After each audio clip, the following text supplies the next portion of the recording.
Ano? May problema tayo. Kita mong nagbablog ako rito ay nag-istorbo ka. Ano yun? Yung kambing natin, lumaki yung itlog. Ha? Yung kambing natin, lumaki ng itlog. Bigla lang po lumaki. Tika lang. Talaga naman ang kambing. May itlog naman talaga yan. Hindi boss, sobrang laki na eh. Ganun ba? Wow. Titingnan nyo boss, para malaman nyo kung paano. Kasi bigla nung nakita ko, bigla lumaki. Wak. Wak. Wak.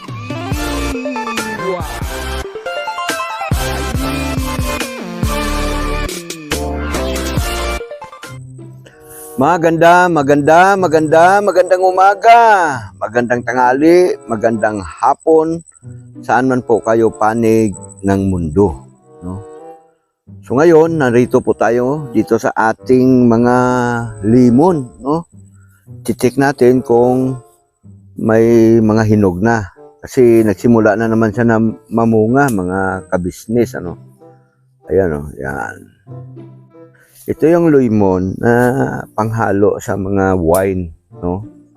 Hindi siya kagaya ng normal na lemon na nabibili natin dyan sa palengke na makatas.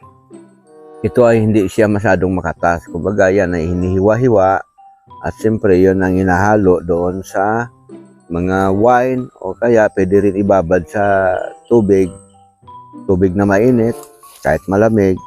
Saka mo inumin para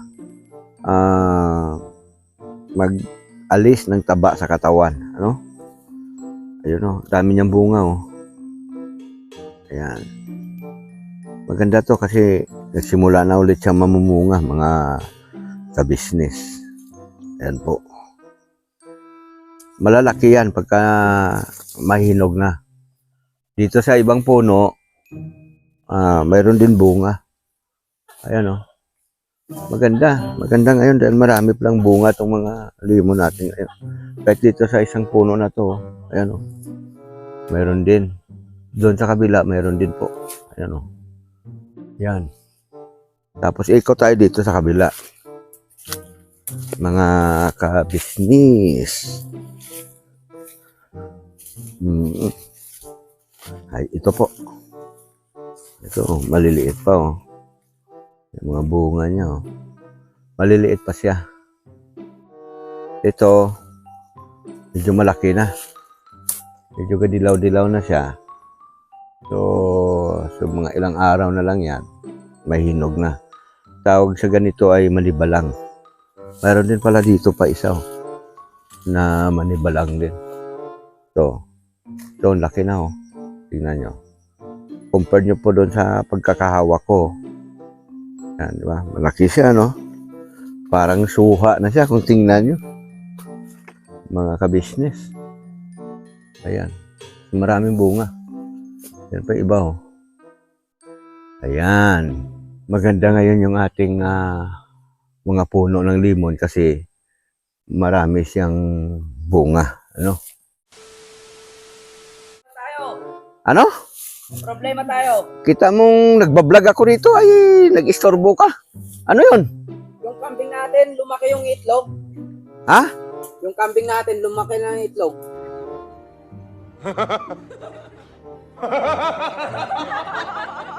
Bigla lang po lumaki. Tika lang. Talaga naman ang kambing. May itlog naman talaga yan.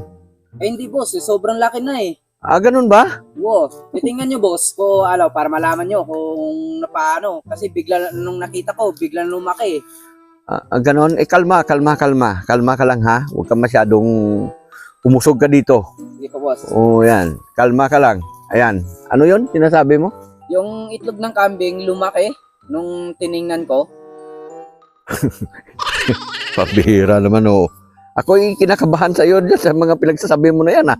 Hindi, ngayon ko lang nung umaga, nung tiningnan ko, nung nakita ko, kahapon wala pa yon. Tapos ngayon, tiningnan ko, bigla nang lumaki. Nagtaka nga rin ako, boss. Ba't lumaki? Yun nga, kung nagpunta po ako sa iyo, eh. Ay, ganon? Tika lang. Opo, boss. Sandali. Sigurado ka, ha? Opo, boss. Pagka yan ay nalaman ni Mrs. Ka-Business, saka na Boss Ka-Business, delikado tayo dyan. Mapapagalitan tayo dyan. paanong lumaki yung itlog ng kambing. Hindi ba normal lang ang kanyang laki o talagang malaki? Pag normal naman po, boss, ano lang. Kaso lang, yung nung tiningnan ko, sobrang laki talaga. Yun, nagtaka ako. Yung Naku. pinunta ako sa iyo, tapos sinabi, yung ganyan, nangyari. Ayusin mo kung sa salita mo. Nininervyos ka na naman eh. Nininervyos na nga ako dyan sa sinasabi mo eh. Hindi po, nagtaka talaga ako. Bigla nung nakita ko, sobrang laki talaga. Itlog?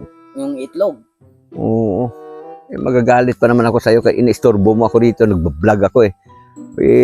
Tingnan natin kung anong Sige po, boss. sinasabi mo.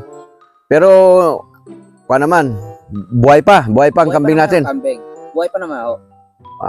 Ganon. So, puntaan natin. Sige. Hindi po, boss. Oo. Sige, mauna ka. Ayan, may problema tayo mga ka-business. Ang kambing ni Mrs. Ka-business bigla daw lumaki ang itlog at hindi daw normal. Titignan natin kung anong nangyari dito. Ayan. Maaga pa ngayon dito, mga ka-business. Ito yung lalaking kambing, di ba? Ito yun si Barako eh. Tignan natin. Lumaki ang itlog. Anong masabi lumaki? Tignan nga natin. Okay naman to ah. Tama lang ang itlog oh. Hindi po yun, boss. Ito po, boss. Ha? Ito po, sa kabila po yung isang kambing. Sandali, titignan ko muna tumigi. Hindi ito? Hindi po yan. Ito po. Ha? Ito po, yung isa. Saan? Ito po. Yung sabi ko sa inyo, nung lumaki yung itlog. Ayan? Opo. Iloko ka, hindi naman to lalaki.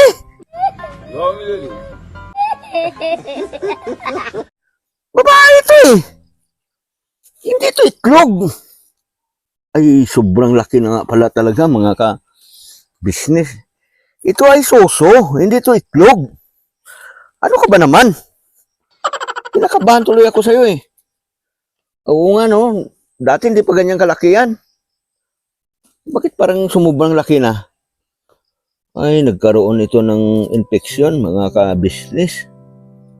Yan o, mapapansin nyo, parang hindi na siya normal. Di ba ito yung may mga anak? Yun po, boss. Di ba sumususo dito yung kanyang mga anak? Ha? Oo. Ay. Oo nga no, ano kaya maganda dito? Mga ka-business, kayo ba may alam kung paano ito gamutin? Mukhang bago ako dito sa ganitong senaryo ng problema eh. Oh. Kasi yung kanyang hindi na normal.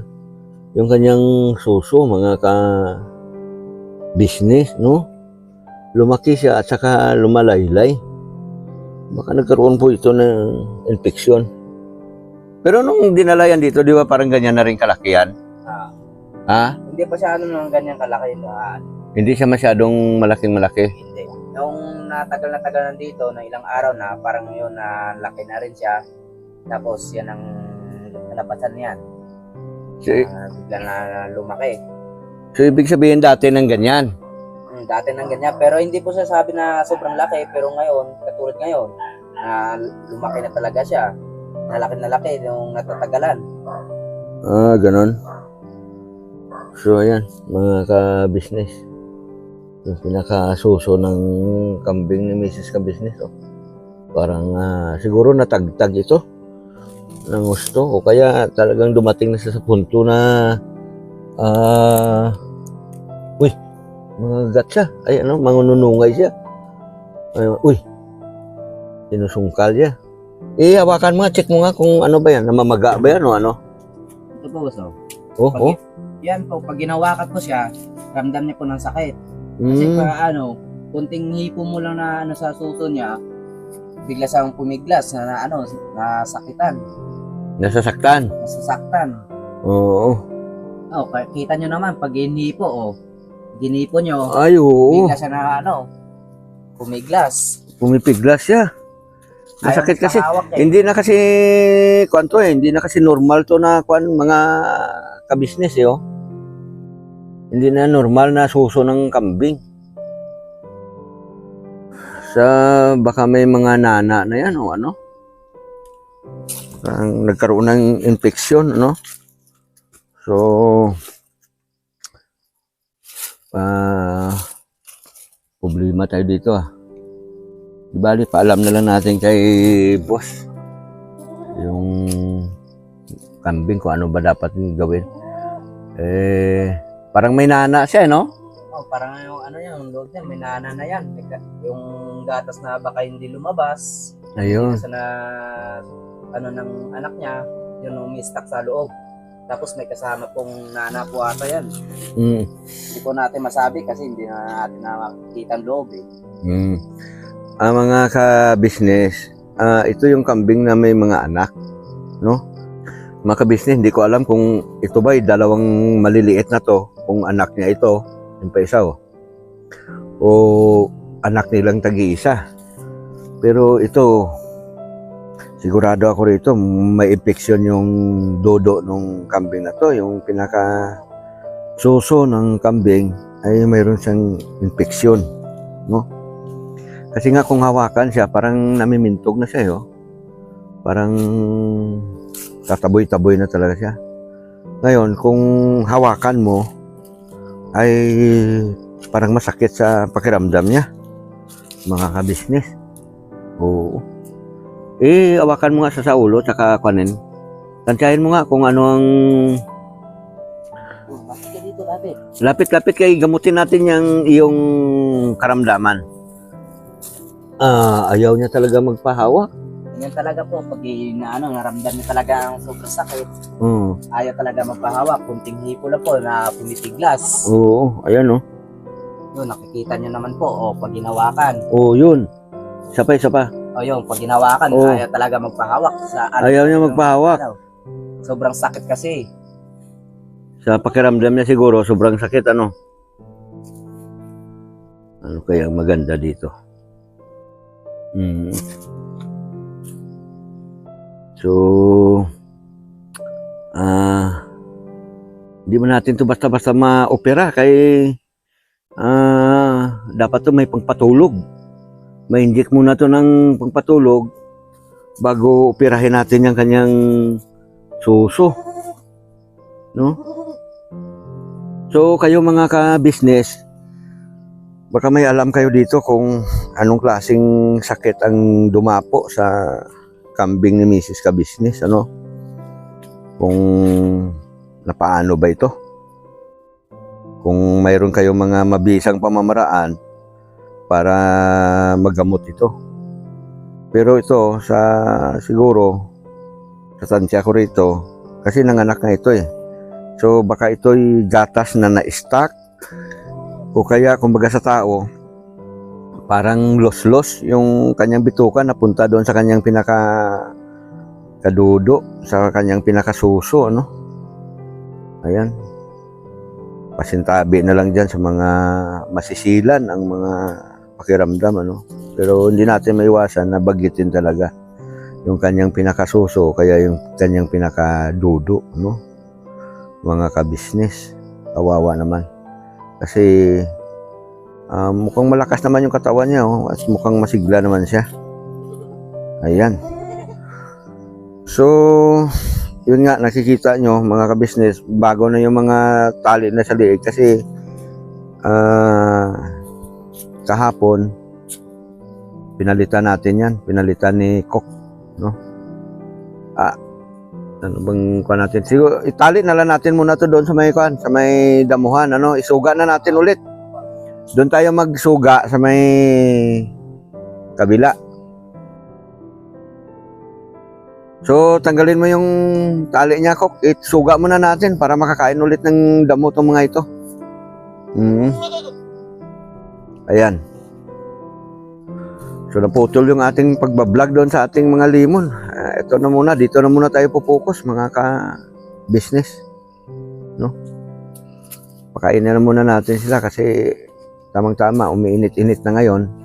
Dito na tayo sa may Doon na tayo sa may bandang kabila naman. Doon sa may malapit sa sapa. Doon na natin sila isuga, Ayan. Yung mga yan, ang dalhin mo. Ito namang awakan mo lahat ng tali. Ayan. Uy. Tapos, itong ayan, mga baba, mga maliliit.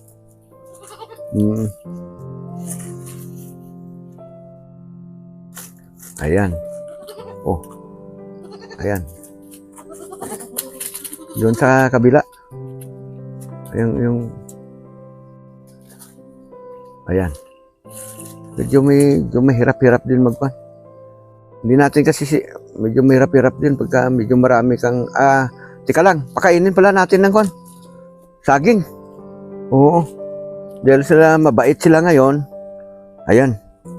Mga ka-business, bali social ngayon tong mga kambing ni boss ka-business at saka ni Mrs. ka-business. Yan o. Tinitira nila ay saging na hinog. Wala silang pili. Oo. Yan o. Oh, bira. Kain. Kain. Ayan. Kasi marami tayong hinog na saging ngayon. No? Hindi ako kagad nakababa kasi nga maulan dito. At siyempre, inalalayan ko muna dito si Cocktail bago pa lang. No? So, ngayon, pinapakain natin sila ng saging. Ayan, no? Aba, special ang kinakain ni Baya. Si Bay ba itong barako na to? Pakikomento nga dyan kung anong pangalan ng barako na to. Ayan. Ayan. Oo. Bira, kain. Para tumaba. Kailangan ay tumaba kayo. Para manganak ng marami. Yan, yan. Kain. Yun. Wala na. Huwag itong kamera kung kakainin mo. Ito. Gusto nila na ng kwan. Sabang hilaw. Oh, ito. Bira, bira. Kain din sila ng sabang hilaw, mga kabaki. Oh, ayan, kain. Birahin niya yan kaya para lumaki agad. So, ayan, special ngayon ang pagkain ng mga kambing ni Mrs. Ka-Business. Kasi gusto kong tumaba talaga sila eh. So, ayan. Gustong-gusto nila eh, oh. Yan. Bira, kaon, kaon. Pakainin mo muna. Ayan.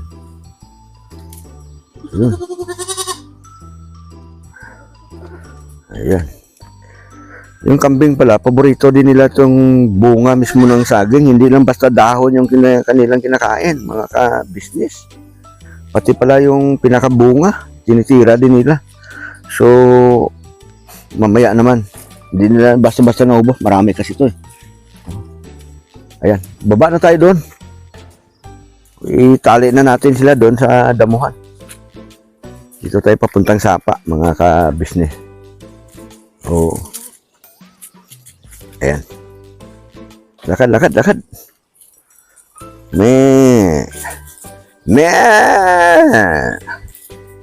Ayan.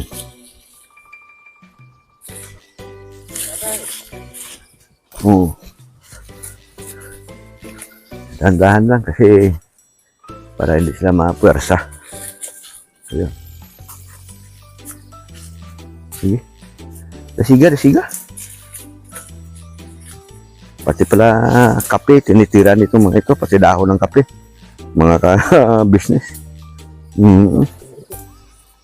Ayan.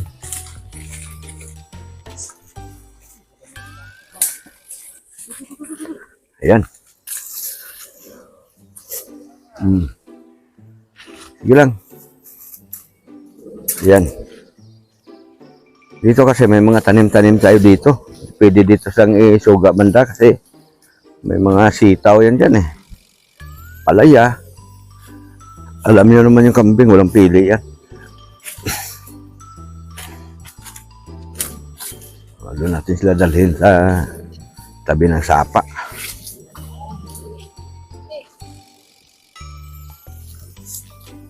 Lang, baka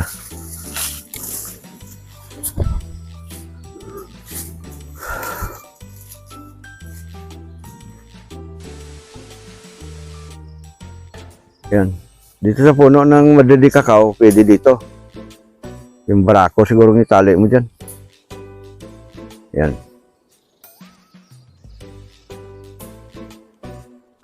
So yan, dito tayo magsusuga sa kanila ngayon, mga ka-business. No?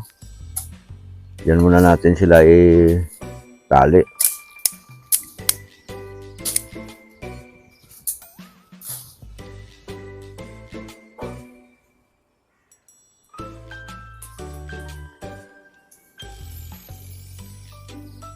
Ababaan mo yung tali. Yan. Para medyo makaboylo siya.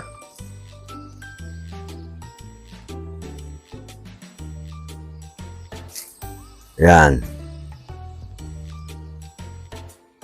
Tapos, mamaya mo na kanin. Pag nakakuha na sila, nailatag na, saka natin damuhan yan na hindi sumabit-sabit ba. Mayroon pagka sumabit-sabit sila eh.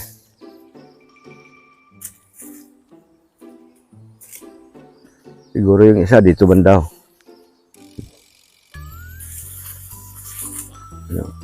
Doon, doon. Sa pinakapuno ng kanay, no? Sa puno ng hagunoy. Doon sa puno ng hagunoy. Ayan, no? Hagunoy. Ayan, no? Yan. Tabasin mo yung pinaka... Iwan mo lang yung puno. Ayan. Diyan mo tali. Agunoy ba yan? Matibay ba yan? Yan.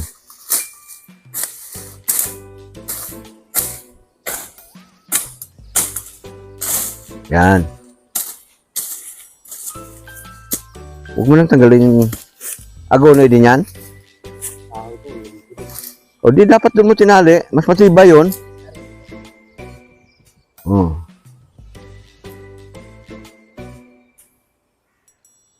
Ayan.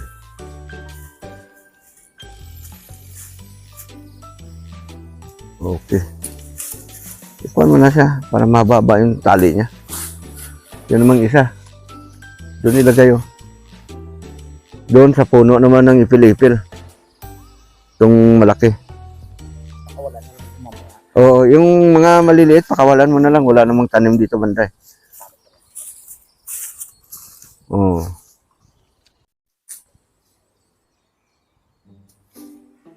Doon oh. Sa puno ng ipil oh. Ayun oh. Yan, puno ng ipil. Ha? Matibay ba yan? Hindi sila dito magpangabot ng isa. Ito kasi oh, baka magpag-abot sila dito sa barako. Sige. Yan muna itali. Iba yan ha. Ayan. So ayan, tinatali ni Cook doon sa may puno ng hagunoy. Maganda to dito kasi itong mga kalmot pusa na damo, bagamat marami itong tinik. Ayan oh.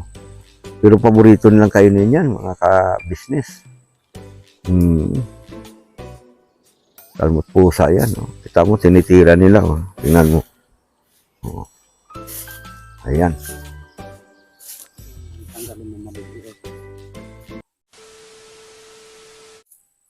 So, dito maluwag naman. Tanggalin na lang yung pinakatali ng mga maliliit. May tay-tay nga naman yan eh. Ayan. Kawalan na lang sila. Yung pa isa. So, ayan. Malaya na sila ngayon kain ng mga damo dyan. Mga kawaki. No?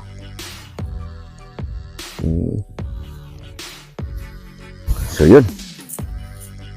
Dito na tayo. Malapad yung kanilang pwedeng kainan ng damo. Kaya lang, yan naman ay area ng mga nakikita yung mga lapad na yan. Ito ay area naman ng pakainan ng mga kalabaw saka mga baka, mga ka-business. So ayan mga ka-business, maraming salamat po at sinamahan nyo ako hanggang sa dulo ng video nating ito. Sa mga bago pa lamang dito sa aking channel, huwag niyo po sanang kalimutan paki-like, share, at subscribe. Patuloy nating suportahan ang Ka-Business Official, Ka-Business Family, at Papa Dins TV. Ganon din po sa lahat ng mga kagwang. Pakidalaw po natin yung kanilang mga channel. Pakisupport po natin. Ganon din po yung mga ka-business reactors. Pakisupport din po natin. Mga ka-business, lagi po nating pakatandaan na ang kalusugan ay kayamanan.